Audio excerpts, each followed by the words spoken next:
Gustavo Alegret. Trump se decanta por más sanciones económicas a Irán y asume para algunos un tono presidencial en política exterior. Juan Guaidó llamó a movilizaciones para hoy en Venezuela. ¿Recuperará el alto respaldo que tuvo del pueblo venezolano? Y en México el presidente López Obrador descarta recuperar licitaciones petroleras. ¿Qué impacto tiene y cómo es recibida la decisión? Comienza Club de Prensa con Gustavo Alegret. Bienvenidos a Club de Prensa, el espacio de análisis de NTN24 con los mejores periodistas, corresponsales y analistas en la capital estadounidense. Puede hacernos llegar sus opiniones a través de la cuenta de Twitter, Club Prensa NTN24. Le animamos a que se suscriba a nuestro podcast, que puede volver a escuchar en Apple y en Spotify. Descárguelo, suscríbase y háganos llegar sus opiniones. Hoy en este Club de Prensa vamos a compartir las opiniones, el tiempo de análisis, con Paulina Chávez. Paulina es analista político, es mexicana. Paulina, ¿cómo estás? Muy buenos días. Muy bien, muy buenos días. Contenta de estar aquí en este nuevo año. Gracias, igualmente de tenerte con nosotros. Nos acompaña también Antonio de la Cruz, es analista político, es director ejecutivo de Inter-American Trends y columnista en El Nacional de Venezuela. Antonio, ¿cómo estás? Muchas gracias. Bienvenido, buenos días. Buenos días, feliz año. Igualmente. Y con el profesor Eric Langer, es profesor de Historia de la Universidad de Georgetown, analista. Profesor Langer, ¿cómo está? Muy buenos días. Muy buenos días, feliz año. Gracias por acompañarnos. El día en el que nos fijamos cuando son las 5:33 de la tarde en Teherán, esa crisis que enfrenta Washington y Teherán, el régimen de los ayatolá, del ayatolá Khomeini, en esa crisis que se desató a raíz de la decisión del presidente Donald Trump de terminar con la vida del general Soleimani. La respuesta la hemos explicado, la de Irán, con el bombardeo de 2 bases militares con presencia de tropas estadounidenses, ninguna baja, y también de fuerzas de la coalición internacional. En las últimas horas escuchamos al presidente Donald Trump con un tono más contenido, muy poco propio de lo que hemos visto en su quehacer, en sus decisiones, en su retórica, en sus alocuciones. Un presidente que apuesta por las sanciones como respuesta, no por la respuesta militar, pero también abriendo la puerta al diálogo, algo que no sé si les ha sorprendido, profesor Langer. No, por nada, más bien esa es su estrategia siempre, es tratar de debilitar al contrincante, para no decir enemigo, y después decir, bueno, vamos a negociar. Eso creo que ha funcionado bastante bien en términos de sus ventas y todo eso, pero yo creo que a nivel internacional es un poco más difícil. Pero sí lo ha hecho con éxito y vamos a ver qué pasa. Lo intentó, por ejemplo, con Corea del Norte y no funcionó, pero a ver qué pasa en este caso. Paulina. Sí, sin duda creo que es una buena noticia el hecho de que no hubo una represalia militar, no hubo acciones militares posteriores a este ataque con los misiles, pero también hay que destacar que esta respuesta con sanciones económicas no es la primera vez que el presidente Trump opta por esta vía, y también sigue estando la ausencia de una estrategia a largo plazo. Hay que recordar que todo esto inicia cuando el presidente Trump decide salirse del acuerdo nuclear que había negociado la administración Obama con Irán y empieza con esta campaña de sanciones económicas buscando asfixiar la economía iraní, lo cual, si bien sí ha conseguido y seguramente con esta nueva ola de sanciones logrará aún más pues afectar su economía, no se ve con claridad cuál es la estrategia a largo plazo o cómo va a hacer para que Irán venga a la mesa de negociaciones y pueda finalmente poner fin a este conflicto que lleva ya varios años desarrollándose. Es una buena noticia aquí en Washington y seguramente en todo el mundo. Cuando estaban siguiendo este anuncio del presidente Trump el día de ayer, hubo un gran alivio al saber que en algunos momentos sentimos que estamos al borde de una guerra que parecía en algún momento inminente, pero la realidad es que, si bien es una buena noticia, nos quedamos todavía con muchas preguntas que también tienen que ver y que han afectado, yo creo, a la credibilidad del propio presidente Trump. En el briefing que se dio el día de ayer a los senadores, a congresistas, no hubo respuestas contundentes respecto a cuál era esa información que les daba a entender que habría un ataque inminente en contra de Estados Unidos, lo cual habría detonado la decisión de asesinar al general Soleimani. Entonces creo que si bien es una buena noticia por lo pronto, no podemos cantar victoria en el sentido de que no sabemos hacia dónde va este conflicto. Bueno, Soleimani siempre fue un target, ¿verdad?, para ser eliminado por las fuerzas americanas, porque era el hombre clave que en cuanto a la exportación de la guerra asimétrica de Irán. O sea, eso no solamente de ahora, es desde Bush. Yo tengo un amigo que participó en Fuerzas Especiales y me dijo que ellos en Irak casi lo tienen, pero se les escapó. O sea, que desde Irak lo venían buscando. Entonces, era un target que venían y lo consiguieron en ese momento dicen que es por información interna misma de las fuerzas iraníes que no estaban de acuerdo ya con la manera como él venía manejando la guerra asimétrica en el Medio Oriente. Entonces, ¿qué tenemos? Sí había un gran temor de abrir una guerra entre Irán y Estados Unidos por lo que representa el Golfo, ¿verdad? Todo lo que es los intereses estratégicos, petróleo sobre todo. Y entonces se percibía que si Estados Unidos hacía retaliación podíamos avanzar en eso. Sin embargo, Donald Trump retrocede, se contiene, como dices tú, y no lo hace. En ese sentido va a las sanciones, y las sanciones sí han golpeado a los ayatolás, ¿verdad? Tienen una alta inflación, desempleo, contracción económica, y para ir a una guerra hay que tener condiciones económicas. Entonces, en ese sentido, la garantía de que los ayatolás no puedan seguir en una guerra abierta es precisamente las sanciones. Pero yo creo que va a haber una guerra asimétrica, van a haber guerras proxy y guerras cibernéticas por parte de los iraníes para retaliar, porque el pueblo iraní en ese sentido tiene un gran orgullo, ¿verdad? Sí, pero yo creo que tienes razón, pero creo que hay unos matices que hay que tomar en cuenta. En primer lugar, en Irán han dicho que han habido 80 bajas de soldados americanos, que no fue verdad, pero igual lo ha dicho allá para así justificar. Para su público interno, entonces para su exactamente. mercado interno. Pero al mismo tiempo, por ejemplo, eso es un enorme logro aquí para Trump en su campaña presidencial, que creo que hay que tomar en cuenta también. Si no hay más retaliación, pero yo temo que todavía va a haber mucho más, y como decías vos, de proxy y todo eso, que iban a haber quizás otra gente que se va. Eso no creo que es la última palabra escrita sobre este caso. Porque sí. Irán ha sido un régimen que murieron 1 millón con la guerra contra Saddam Hussein, debemos recordar eso. Y sin embargo no lograron. Entonces Irán en sí mismo es el orgullo del pueblo iraní. Es un orgullo que va a buscar la venganza y creo que sí va a seguir. O sea, eso no se acabó. Ayer hubo cohetes a la zona verde de Irak, ¿verdad? Sí. El Green Zone. De las milicias, sí, exacto. Y no hubo tampoco daños cosa. Colaterales con fuerzas americanas, ¿verdad? Entonces, pero también ayer volvieron a lanzar. Pero creo que eso es lo que nos da, lo que nos demuestra precisamente la carencia de la estrategia. O sea, aunque es una buena noticia que no hay estas represalias militares y que no van a continuar las operaciones en ese sentido, que no se va a ir a una guerra tal cual como se llegó a esperar en cierto momento, sí creo que debe de mantenerse la presión para que el presidente Trump dé a conocer qué es lo que va a hacer, qué es lo que tiene pensado hacer, qué va a poner en lugar del acuerdo nuclear del que se salió. Porque hasta el momento no se han contestado esas preguntas, no se ha contestado lo que él ni quiere siquiera es que Irán así vaya de rodillas a rogar sí, solamente a Trump, ha salido con ese argumento de hasta que cambien su comportamiento o hasta que entiendan o algo así, pero no ha sido contundente. Lindsey Graham, que es uno de los senadores más influyentes, próximo aliado del presidente Trump y quien tiene una cierta influencia en cuanto a sus decisiones de política internacional público en las últimas horas, no sé si como previa para preparar el terreno de la intervención del presidente, serie de mensajes de Twitter en el que abogaba porque no era el momento de una respuesta militar, sino estratégica.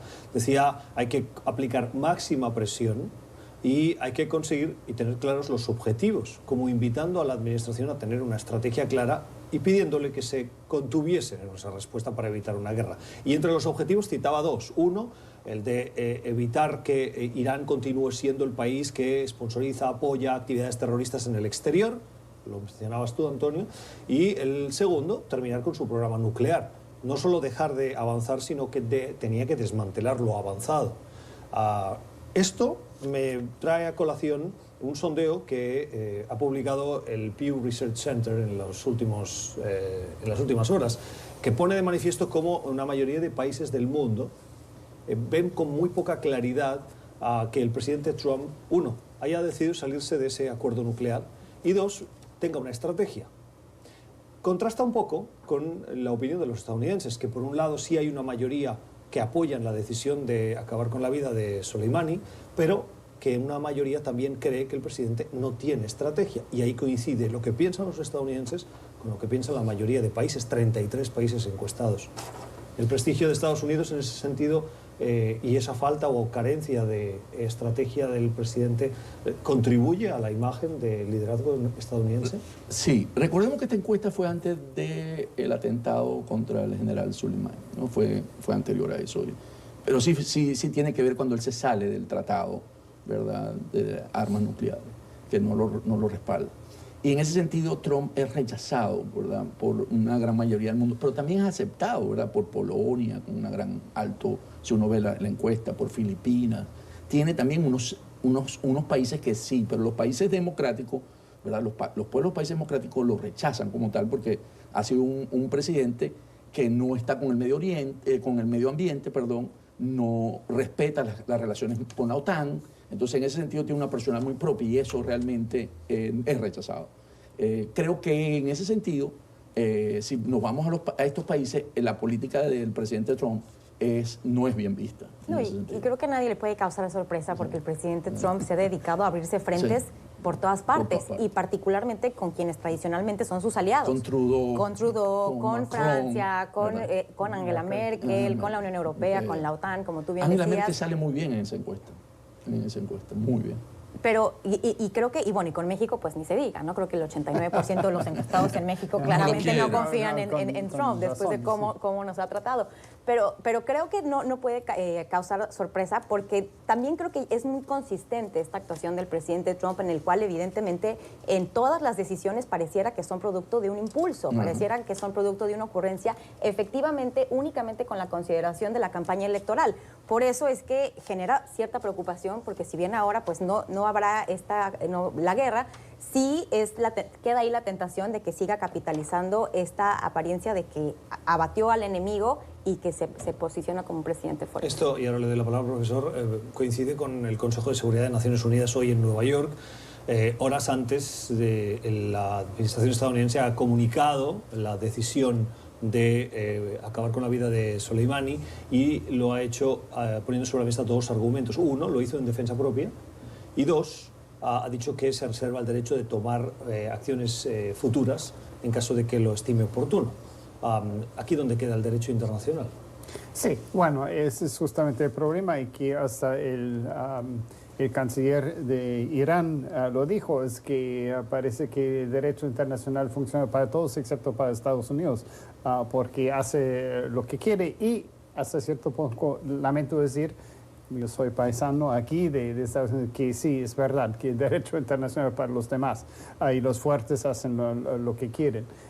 Y sí, exactamente, ese es el problema y obviamente Trump no piensa mucho de las Naciones Unidas tampoco. Entonces, de alguna forma, hay esa consistencia, como dices. Pero recordemos que estas opciones fueron presentadas por el Pentágono al presidente. Le presentaron varias opciones, dentro de las cuales estaba esa y él escogió esa. Está bien, la decisión final es de él. Sí, pero el mismo departamento, el Pentágono consideró que esa era una de las acciones que se deberían tomar. Pero también el Pentágono dio a conocer que tradicionalmente, o lo que trascendió en la prensa fue que tradicionalmente les presentan varias opciones al presidente. Sí. Entre ellas unas que parecen completamente descabelladas para más o menos encauzarlas hacia las que quieren que escoja el presidente. Sí, pero con un presidente sorprendió que escogió precisamente un presidente como ese, como tú le presentas esa opción. Sí. Eso es lo que quiero decir. Sí, o sea, llama la atención, claro, que ese sea el modus operandi. Profesor, pues en ese sentido, hoy, 9:46 de la mañana en Washington, Nancy Pelosi anunció también en las últimas horas que va a introducir una resolución en la Cámara de Representantes que pretende ponerle límites a la posibilidad de que el presidente pueda tomar decisiones militares en Irán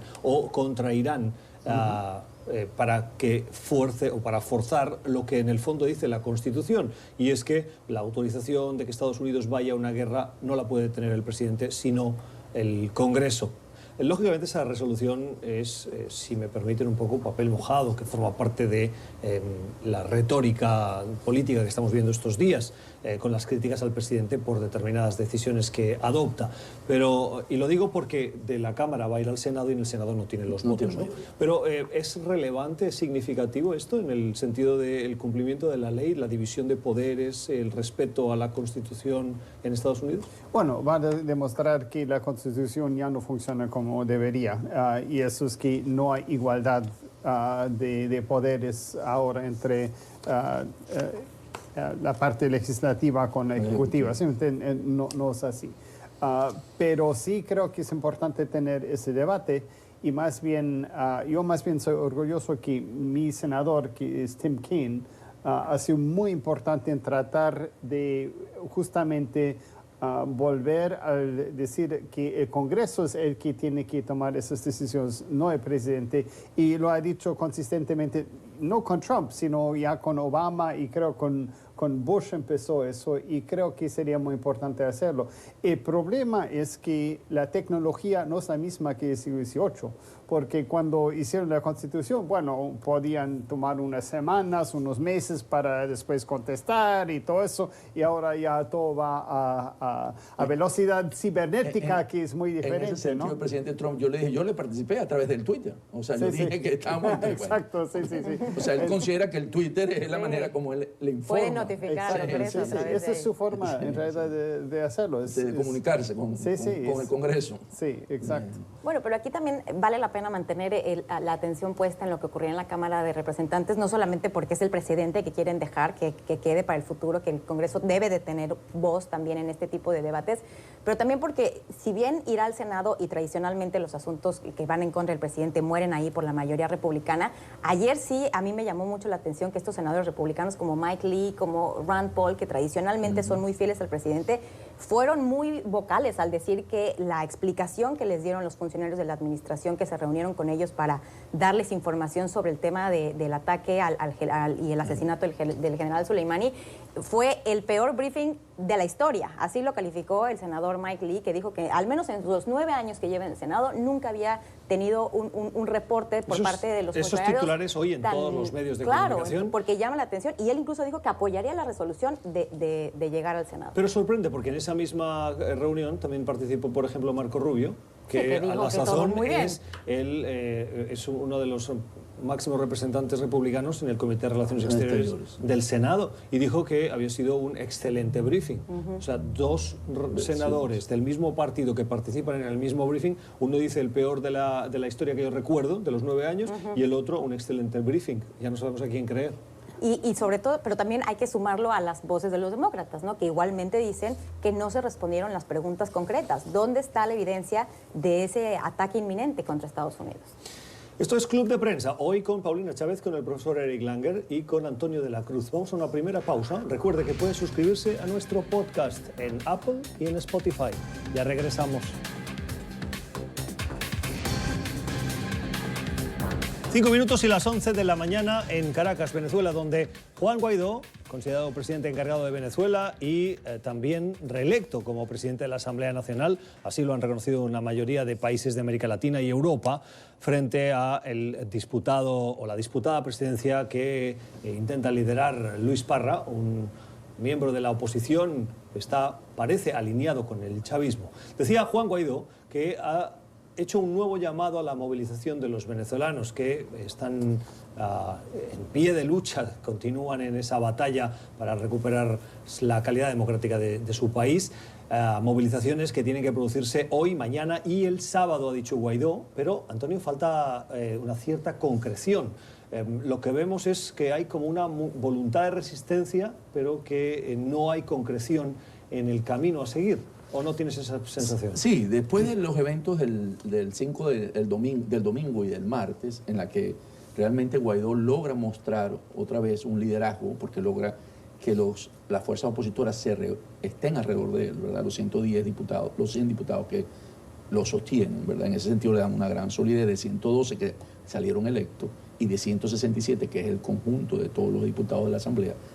él trata y dice, bueno, es un buen momento para volver a activar la calle, y trata de hacer esto sin objetivos concretos, ¿no?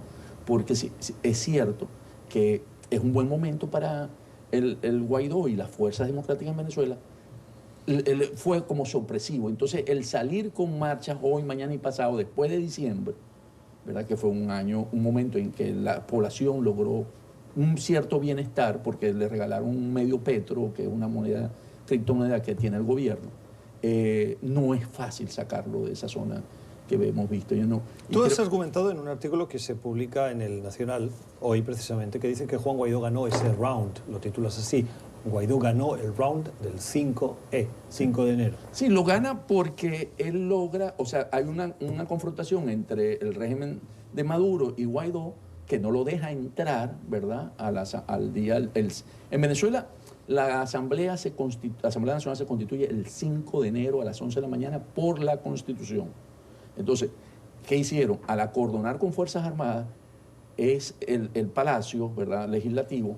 Guaidó no pudo entrar, y en ese sentido las fotografías que salieron a Maduro le perjudicó porque perdió en ese momento apoyo para esa acción de Argentina y de México, y en ese sentido se ve aislado en el continente, ¿verdad? Entonces Guaidó en ese momento se traslada a la sede nacional porque por reglamento interno de ley y debate de la Asamblea puede sesionar en otro lugar que no sea el Palacio si está la mayoría del quórum, y él tenía el quórum por los 100 diputados, y él logra ser electo ahí. Y el martes, los dos que se nombraron, Luis Parra, que tú dijiste, y Guaidó, confrontaban a ver quién iba a ocupar la sede del Palacio Legislativo. Ese martes, cuando vimos los eventos, Guaidó logra entrar y Parra sale corriendo, si vieron las imágenes en ese momento. Entonces, en ese sentido, Guaidó gana. Sin embargo, aquí hay una alerta. Rusia reconoce a Luis Parra como presidente de la Asamblea. Y Rusia sí es clave en ese sentido. ¿Por qué?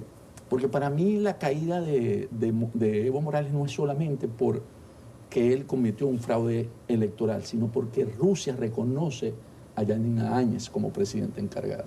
En el momento en que Rusia reconoce a Yanina Áñez, a la presidenta actual, Evo pierde todo el apoyo internacional. Entonces, en Venezuela ellos tratan de sostener a Luis Parra. ¿Por qué? Porque Rusia tiene otro comportamiento con Venezuela. Entonces ahí sí hay que ver cómo empezar. Y Helio Abrams lo dice, nosotros no hemos estudiado y entendido bien el rol de Rusia y de Cuba en Venezuela, en las declaraciones que dio el lunes pasado. Empiezan a hacer autocrítica muchos, una autocrítica que me atrevería a decir que es muy necesaria viendo estos últimos años lo que ha sucedido en Venezuela, de todas partes. Pero me parece que esa autocrítica que hace la administración estadounidense es muy necesaria para poder tomar decisiones a futuro.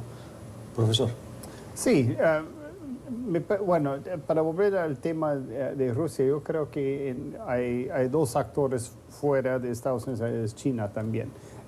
Y China importa muchísimo porque ha dado las finanzas para financiar y seguir financiando a Venezuela. Y no quieren perder lo que ya han invertido, y ese es el gran problema. Entonces están tratando de mantener eso. En el caso de Bolivia, por ejemplo, ni Rusia ni China tienen grandes inversiones. Y obviamente no es una potencia petrolera como es Venezuela, ni tiene la posición estratégica allá en el Caribe, todo eso que realmente podría afectar de alguna forma a Estados Unidos, porque Bolivia está muy lejos allá, metido en las montañas en comparación. Pero si lo vemos como un contexto de todos los países ALBA, ¿verdad? Con Cuba, el eje ese que se ve, y ahí Rusia venía jugando. Entonces, por eso que yo lo menciono, que en Bolivia ellos no juegan con los países, ¿verdad?, alineados dentro del continente. Ellos juegan por sus propios intereses y dicen, reconocen a Yanina. Y con respecto a China, básicamente China no se ha pronunciado, ni reconocido ni uno ni al otro. A mí yo creo que lo que me parece francamente increíble y hasta un poco triste en realidad es que hemos analizado este tema de Venezuela en múltiples ocasiones en esta mesa, y desafortunadamente no vemos qué es lo que va a tener que pasar para que haya un cambio de régimen en Venezuela. Hemos hablado de todos los pasos que se han seguido, los hemos seguido muy de cerca, y lo que me parece todavía más increíble es que vivimos en la era de la información, en la que todas las personas tenemos acceso a videos para ver qué es lo que está pasando, a información en tiempo real, a ver exactamente todos estos atropellos que siempre Maduro intenta hacer en contra de las instituciones democráticas. Y finalmente me congratulo de que no lo logró con la última institución democrática que queda en Venezuela, que es la Asamblea Nacional. Y que sigamos permitiendo que esto pase. O sea, que a pesar de que tenemos información en tiempo real de lo que está pasando, de todos estos atropellos, no se vea una ruta clara hacia cuándo va a poder terminar el gobierno de Maduro y cuándo se va a poder dar el paso para que finalmente Guaidó o alguien más, alguien que sea capaz de conducir esta transición, pueda finalmente darle a Venezuela el cambio que tanto necesita. Sí, eso es cierto, fíjate, Paulina. Lo que pasa es que en Venezuela el juego no es solamente un juego de dos poderes de fuerzas políticas, sino un juego geopolítico también. Por eso yo menciono a Rusia en un juego y un pleito y una lucha contra un Estado criminal en ese sentido. Entonces no es fácil, no es que están peleando dos fuerzas que están, ¿verdad?, enfrentadas. Y además, en Venezuela, en este momento, por eso es que cuando vemos un cierto viento a favor a Guaidó, tiene que aprovecharlo, porque cuando lo tuvo el 23 de enero, que fue muy importante, cuando se nombró, se autoproclamó en el año pasado, ellos sorprendieron al régimen, pero le duró un mes. O sea, el régimen aprende y se adapta. Entonces, eso es lo que es increíble, que con toda la presión internacional, con el reconocimiento de los diferentes países, pareciera que seguimos en el mismo punto en el cual pues no se ve hacia dónde vamos a poder avanzar en este Por tema. eso yo asomo otra vez a Rusia, porque yo creo que aquí los poderes tienen que empezar a pensar cómo van a resolver, porque los rusos aparecían como que querían un diálogo, ¿verdad? Pero no, están jugando para su Bueno, en interés. Venezuela es una verdadera dictadura, de alguna forma. La Asamblea Nacional no importa porque no tiene ningún poder, porque no puede ejecutar absolutamente nada. Y creo que eso es la diferencia con Bolivia, con otros países donde sí habían fuerzas que sí tenían bastante potencia, lo que en Venezuela simplemente no es así. Guaidó es importante porque tiene apoyo internacional, no porque ha sido elegido democráticamente. Y eso es el gran problema. Fue elegido democráticamente como diputado. Exacto. Sí, pero ya que sea el presidente encargado, ya viene Por eso lo juramenta la Asamblea Nacional ahora, en el martes pasado. La Asamblea, para cubrir ese vacío, lo juramentó como presidente encargado. Y con este llamado a las movilizaciones, me da un poco la impresión que es seguir haciendo lo mismo esperando que los resultados sean distintos, pero no hay tampoco una ruta clara. Y vamos a seguir hablando, yo creo, sobre Venezuela por un tiempo más. Y se va a adaptar el régimen, entonces, para mí, van a sesionar los tres. Lunes, martes, Guaidó, miércoles, Cabello con sus constituyentes y jueves, Parra. Sí, a ver si hay uno cuarto que queda a mí que le mete. Sí, pero fíjese que en esa broma que usted hace, quien gana es el madurismo. Claro. ¿Por qué? Porque te lo dejas las instituciones, claro. Y en esa desinstitucionalización y desgasta la oposición. El madurismo gana. Son las 9:05 de la mañana en Ciudad de México. El país espera un plan energético que tiene que presentar el gobierno de Andrés Manuel López Obrador. En las últimas horas, Paulina, hemos sabido que el sector energético esperaba la reactivación de las licitaciones petroleras, algo que podía formar parte de una cierta reactivación en el sector energético, y las petroleras estaban esperando esas licitaciones para poder optar a las mismas. Pero parece que el gobierno, antes de presentar el plan, ya ha anunciado que lo descarta de plano. ¿Qué pasa? Pues pasa que tenemos un presidente que toma decisiones no con base en la técnica y con criterios objetivos, sino simplemente con criterios nacionalistas y con criterios revanchistas que él piensa que le rinden frutos con su base electoral. Este tema energético ha sido un problema en México, o ha sido un tema altamente controversial en México desde hace muchísimos años. El gobierno del presidente Peña Nieto hizo una reforma energética que precisamente quitó estas trabas para que el sector privado pudiera invertir, y creo que hay evidencia comprobada de que si lo que se quiere es tener una mayor producción de petróleo, la inversión privada es lo que se necesita hacer. No puede quedar únicamente en manos de una empresa estatal. Tengo unos datos que me parecen importante compartir. En México, por ejemplo, a principios del siglo se producían 3.4 millones de barriles de petróleo por día, y esa producción cayó a 1.7 millones el año pasado. Aquí en Estados Unidos, a principios de siglo, pasaron de 5 millones a 12. Entonces, y obviamente la diferencia es que está la intervención de la industria privada que tiene dinero para invertir, para explorar nuevos pozos y arriesgar su capital buscando que haya ganancias posteriores.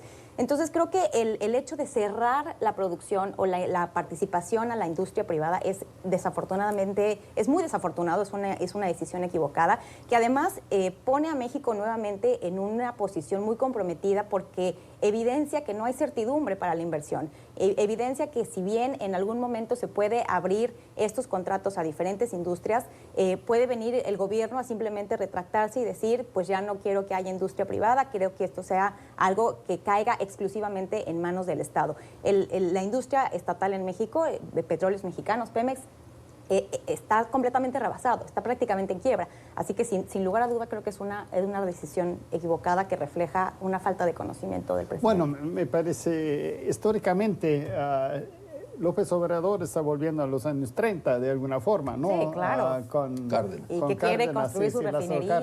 Que nacionalizó. Que nacionalizó. Y con eso también embargaron más bien a Pemex y no podía acceder a los conocimientos y a los fondos de afuera, por lo menos no de Estados Unidos ni de Gran Bretaña en ese entonces. Y obviamente eso sí tiene un efecto muy grande. Pero me parece que Pemex como tal, como compañía, tiene muchísimos problemas también, no solamente con la corrupción, sino que ya hemos visto que a veces abren así los oleoductos y sacan petróleo y todo eso, y hay tantas cosas que yo creo que la privatización en sí, o digamos, no privatización, porque es otra cosa, porque yo creo que eso no se podría, porque Pemex es como el ancla del nacionalismo mexicano, pero más bien que participen otras compañías tampoco ayuda a mejorar Pemex, que siempre va a ser la empresa clave, creo, dentro de México, mientras que haya un gobierno nacionalista mexicano. Cuando llega López Obrador, ¿verdad? Y él ve, bueno, venía ya anteriormente, ¿verdad? Veían que la caída de la producción petrolera, como lo sostiene Paulina, veían cómo poder levantar esa producción nuevamente. Y definitivamente ese modelo de Peña Nieto fue el modelo que se usó en Venezuela de la apertura petrolera, que también venía porque el problema de las empresas nacionales es que no tienen caja financiera para la inversión y el capital que requiere hoy en día y el conocimiento, la producción petrolera. Entonces, ¿qué pasa? Peña Nieto lo logra abrir con mucha dificultad y vuelve otra vez a más o menos mantener y aumentar la producción petrolera y iban. Lo que pasa es que la queja es que de un compromiso de 37.000 millones de dólares que iban a invertir, solo invirtieron 11 y no se ve el aumento de la producción. Eso es el argumento que usa el gobierno de López Obrador. El modelo de apertura petrolera es beneficioso para los países porque las compañías nacionales no logran, como lo sostiene, manejar ni el conocimiento ni las inversiones necesarias de producción, sino veamos a Brasil también, que ha venido con la producción de presal, ¿verdad? Y cómo ellos también se están convirtiendo ya en un polo de desarrollo. Veamos Guyana, que no tenía nada y hoy empieza a producir en aguas profundas. En México se necesita, ¿verdad? Porque el yacimiento mayor, que era Cantarell, se iba agotando. Entonces, yo creo que aquí el presidente López Obrador va a tener un problema de caja, porque México, aunque no depende tan fuerte de la inversión de las exportaciones petroleras, pero va a tener, porque al no aumentar la producción, va a tener menos ingresos en términos de revenues. ¿Quieren algún comentario más? Si no, nos vamos a la pausa. Pausa entonces en este club de prensa de hoy en el que estamos analizando las cuestiones de la actualidad. Recuerde, puede seguirnos en nuestra cuenta de Twitter, Club Prensa NTN24, danos llegar sus opiniones y también suscríbase a nuestro podcast en Apple y Spotify, por si quiere volver a escuchar el análisis de nuestros invitados. Ya regresamos. Seguimos en Club de Prensa. Seguimos en Club de Prensa, el espacio de análisis con Paulina Chávez, con el profesor Eric Langer y con Antonio de la Cruz, cuando son las 9:15 de la mañana en Guatemala. Saben que Estados Unidos tiene una política de tolerancia cero. Esa tolerancia cero se manifiesta en muchas decisiones. Una de ellas ha sido que en las últimas semanas ha anunciado esta administración que va a empezar a enviar solicitantes de asilo que llegan a Estados Unidos, entre los cuales hay muchos mexicanos, a Guatemala. Pero Dice Guatemala, el gobierno actual, que forma parte de un acuerdo, pero el gobierno que está a punto de tomar posesión y tomar el relevo de Jimmy Morales, el actual presidente, al nuevo, Alejandro Yamatei, el futuro nuevo presidente o presidente electo, no está muy de acuerdo. Eso además está creando fricciones también con la administración de México, quien ha expresado su oposición a esa decisión de enviar sus ciudadanos que solicitan asilo a países centroamericanos. Sí, sin duda creo que es uno de los temas contenciosos en este momento en la agenda entre México y Estados Unidos. México efectivamente y afortunadamente, porque después de todo el comportamiento que hemos visto en el cual ha sido pues prácticamente servil ante todo lo que ha demandado la administración Trump, por fin alza la voz diciendo que no es una decisión que comparte y que ciertamente no contribuye a una buena vecindad. Y sí llama la atención que pues este sea el enfoque que ha decidido aplicar el presidente Trump a su tema migratorio. Parece que a pesar de toda la evidencia que hemos tenido a lo largo de todos estos años en los cuales ha sido una prioridad para él, el presidente Trump no termina de entender que la migración es un fenómeno regional y es algo que no va a parar, o sea, porque hay muchas causas que motivan la migración. Por supuesto que la que tiene que ver con los solicitantes de asilo es el salir de situaciones de pobreza, de violencia, pero entonces pensar que van a salir de situaciones de pobreza, de violencia, de territorios controlados por organizaciones criminales en México para irse a Guatemala simplemente no hace ningún tipo de sentido. Entonces creo que el gobierno de México también habla esta decisión de una falta de interlocución con el gobierno de los Estados Unidos que demuestra que no hay un buen diálogo respecto a cómo se puede abordar este problema que afecta igualmente a ambos lados de la frontera. Entonces creo que el gobierno de México ha dejado mucho que desear en el manejo del tema con Estados Unidos y el gobierno de Estados Unidos también no está haciendo lo necesario para abonar a abordar el tema migratorio desde una perspectiva mucho más constructiva. El gobierno de Guatemala, pues sin lugar a duda, el presidente Jimmy Morales trató de hacer lo que quería el presidente Trump también, caer en sus buenas gracias, recibir el apoyo que necesitaba, pero efectivamente pues ahora le tocará al próximo gobierno decidir cómo maneja esta situación. Porque básicamente la solución que encontraron para más o menos detener la inmigración, ¿verdad?, es que le den asilo primero en los países que puedan transitar, ¿verdad? Entonces, claro, si lo ponen en Guatemala, tienen que pedir el asilo en Guatemala primero para poder después era para los países del Triángulo del Norte. Entonces, en esa estrategia, ¿verdad?, por eso que dicen que iban a mandar los mexicanos a Guatemala, cosa que, como dijo este profesor, pareciera que era la intención y se conoció por redes sociales y se destapó esa... Bueno, en realidad es interesante. Ustedes pueden decir lo que quieran y decir, porque la política de Estados Unidos en este momento es alejar a los migrantes tanto como posible de la frontera misma. Entonces mandan hasta los mismos mexicanos a Guatemala, a otro país que también es un país lastimosamente muy inseguro. Sí, Me muy encanta violento. Guatemala y los guatemaltecos, pero lastimosamente en un lugar como Ciudad de Guatemala, algo así, realmente con las pandillas y todo, realmente es un problema enorme. Entonces con eso también quieren disuadir a los migrantes llegar hasta la frontera. Entonces no tiene nada que ver con lo que dicen, sino más bien lo que están haciendo. Y lo que están haciendo es tratar de acabar con el problema, darles miedo y alejarlos tanto con la frontera. ¿Y quién paga? Son los mexicanos. Por supuesto. Y son los guatemaltecos. Y también aquí creo que vale la pena mencionar que hasta hace poco tiempo la migración proveniente de México estaba en cero. Sí, había bajado considerablemente los niveles de migración de mexicanos hacia Estados Unidos. Sí. Incluso estaba en negativa. Sí. Y ahora, con el gobierno del presidente López Obrador, vemos que nuevamente se han incrementado estas solicitudes porque también es resultado de la violencia que ha aumentado y de la falta de oportunidades que se empiezan a sentir en diferentes regiones de México, producto de las malas decisiones del presidente López Obrador. Entonces también tendría que ser un llamado de atención para la política interna, para ser un generador de oportunidades que hasta el momento no están teniendo estas personas o para darles la protección y la seguridad que estas personas necesitan y de la que están huyendo buscando otras alternativas. Vamos a la pausa, la última en este Club de Prensa de hoy. Suscríbase a nuestro Twitter, que es Club Prensa NTN24, y el podcast que puede encontrar en Apple y en Spotify. Ya regresamos. Última parte en Club de Prensa, en la que nos vamos a fijar en una noticia que se ha conocido en las últimas horas. Una corte de Texas le dijo al presidente Donald Trump que no podía seguir adelante con su idea de tomar fondos del Departamento del Pentágono para construir el muro. La administración apeló y ahora el quinto circuito de apelaciones le ha dado la razón al mandatario estadounidense y dice, sí puede, siga adelante. Son aproximadamente unos 3.600, 4.000 millones de dólares para construir o iniciar la construcción de un segmento importante del muro, que es una de las promesas fundamentales del presidente de Estados Unidos en este año, que además es un año electoral. El presidente hace pocos minutos en su cuenta de Twitter decía esto, noticia de última hora.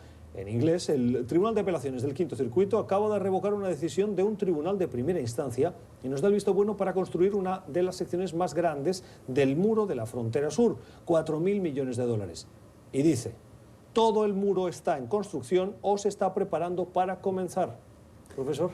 Sí, se está preparando para comenzar ya mucho tiempo, ya son 3 años y se sigue comenzando para empezar, empezar. Y es así porque todavía hay muchas trabas. En primer lugar, lo que la Corte hizo, si yo entiendo, es liberó el dinero para hacerlo. Pero también, por ejemplo, en Texas, donde quieren construir el muro, los propietarios que son privados, todavía están peleando contra eso y también hay problemas con leyes ecológicas y todo eso para que eso no pase.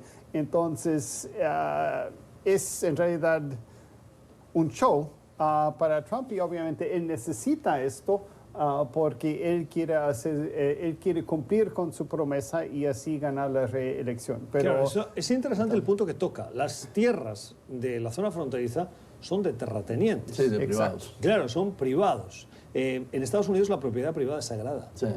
¿Qué va a hacer el gobierno? Expropiar. Expropiar. La palabra expropiar, yo cada vez que la oigo me acuerdo de en un Hugo estado Chávez tejano. diciendo expropiese. Y en un estado como Texas. En un estado como Texas. Texas, sí, sí. Exacto. Y además Entonces, Texas, sí, para sí. que se imaginen ustedes, Texas, que es republicano y que Trump lo necesita y lo da por hecho, y que en la última votación al senador fue por la mínima.